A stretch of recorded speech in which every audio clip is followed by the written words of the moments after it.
Welcome, listeners. Today we're going to talking about Mr. Ronald Reagan. Born on February 6, 1911, in the small town of Tampico, Illinois, Ronald Wilson Reagan came from a working-class family that embodied the American dream's grit and resilience. His father, Jack Reagan, was a shoe salesman with Irish roots and a penchant for storytelling, while his mother, Nell, was a devout Christian who instilled in him values of faith, optimism, and community service. Growing up during the Great Depression, young Reagan witnessed economic hardship firsthand. His family moved frequently due to his father's job instability, which taught him the virtues of self-reliance and hard work. Reagan's early career as a radio sports announcer in Iowa honed his communication skills, earning him the nickname Dutch from his childhood. This led to a Hollywood contract with Warner Brothers in 1937, where he starred in over 50 films. His role as George, the Gipper, Gip in Knut Rockne, All-American 1940, not only boosted his fame but also became a personal emblem. Supporters later chanted, "Win one for the Gipper," during his political campaigns. But Hollywood wasn't just glamour for Reagan. It was a crucible for his political awakening. As president of the Screen Actors Guild from 1947 to 1952, and again in 1959, he navigated labor disputes and the Red Scare, testifying before the House Un-American Activities Committee about communist influences in the industry. This experience sharpened his anti-communist stance, which would define much of his later foreign policy. Now, as you cleverly pointed out, with a laugh, it's one of those ironic twists that makes history so engaging, Reagan wasn't always the conservative Republican icon we remember. In fact, he started his political life as a Democrat. A fervent admirer of Franklin D. Roosevelt, Reagan voted for FDR 4 times and even campaigned for Democratic candidates like Harry Truman in 1948. He identified with the New Deal's emphasis on helping the working class, drawing from his own Depression-era struggles. However, by the 1950s and 1960s, Reagan grew disillusioned with what he saw as the Democratic Party's shift toward bigger government, higher taxes, and softer stances on communism. This ideological drift prompted his famous switch to the Republican Party in 1962. As he often quipped, "I didn't leave the Democratic Party, the party left me." This line, delivered with his trademark wit, encapsulated his belief that core American values like individual liberty were being eroded by liberal policies. Reagan himself often shared a fun anecdote from his youth. As a boy, he sold popcorn at a local park, learning early lessons in business. "I discovered that hard work and a smile could turn a nickel into a dime," he recalled with a grin. The leap into politics. Imagine a state in turmoil, campuses ablaze with anti-war fury, streets echoing with unrest, and a budget spiraling out of control.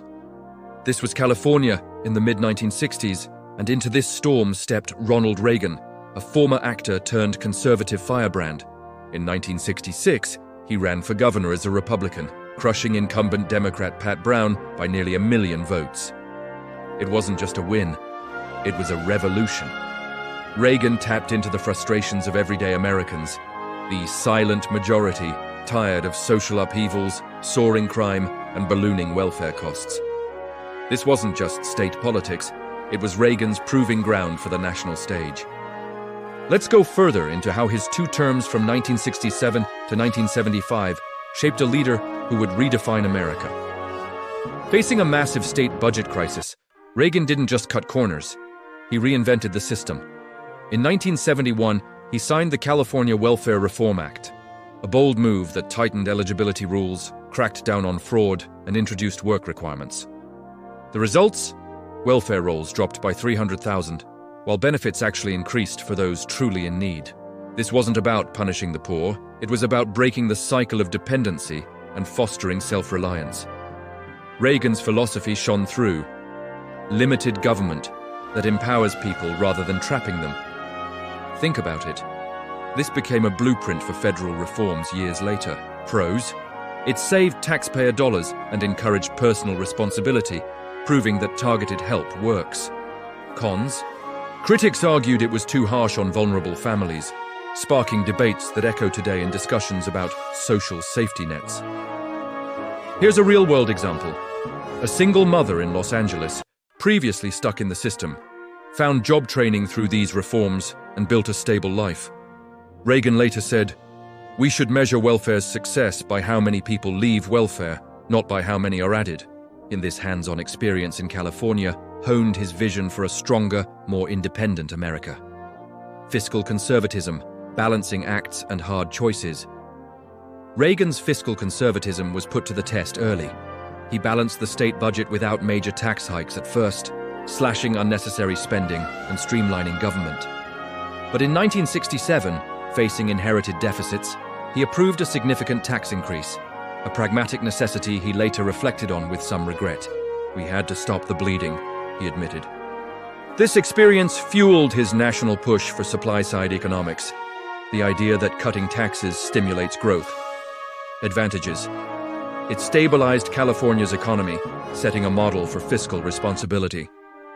Drawbacks: the tax hike alienated some conservatives, teaching Reagan the art of compromise.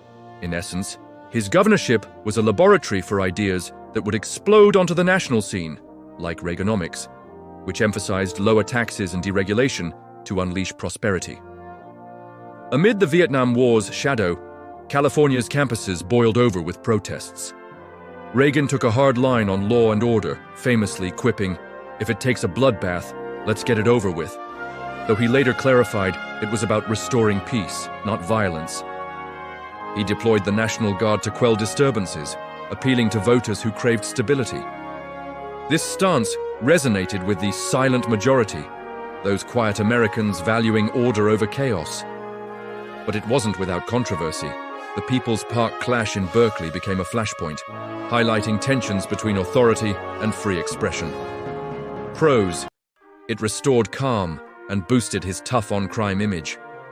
Cons: some saw it as overreach, fueling generational divides.